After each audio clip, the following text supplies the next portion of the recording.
यौम आलमी माहौलियात के मौके पर नामपल्ली केयर हॉस्पिटल के डॉक्टरों ने रेडिस पार्क में पौधे लगाए। मीडिया से बातचीत करते हुए डॉक्टर संतोष कुमार ने कहा कि मौजूदा हालात में आवाम को ऑक्सीजन की अहमियत का अंदाजा हो रहा है। उन्होंने कहा कि मुस्तकबिल में ऑक्सीजन की किल्लत से हम दो चार ना हो, ज्यादा से ज्यादा पौधे लगाने की जरूरत है। नमस्कार, आज आप सबको वर्ल्ड एनवायरनमेंट डे के उपलक्ष्य पर मेरी शुभकामनाएं। हम डॉक्टर्स केयर हॉस्पिटल नामपल्ली की तरफ से जो भी हमारी तरफ से एक कंट्रीब्यूशन है टुवर्ड्स नेचर, यानी कि वृक्षारोपण के उपलक्ष्य पे हम अपना कंट्रीब्यूशन इस वक्त देने की कोशिश कर रहे हैं।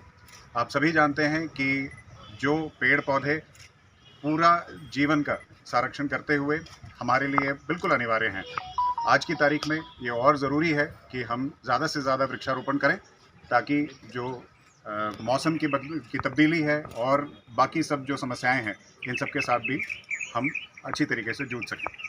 धन्यवाद। Dynamic Success the Junior College. Enter to win. Masters in MPC and BPC.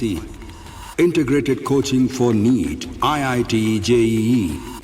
Separate block for girls. Better coaching, better planning, better environment with better results. Opposite Madanapet Mandi, Saeedabad, Hyderabad. Phone 04029701124. An Institute of Success Schools.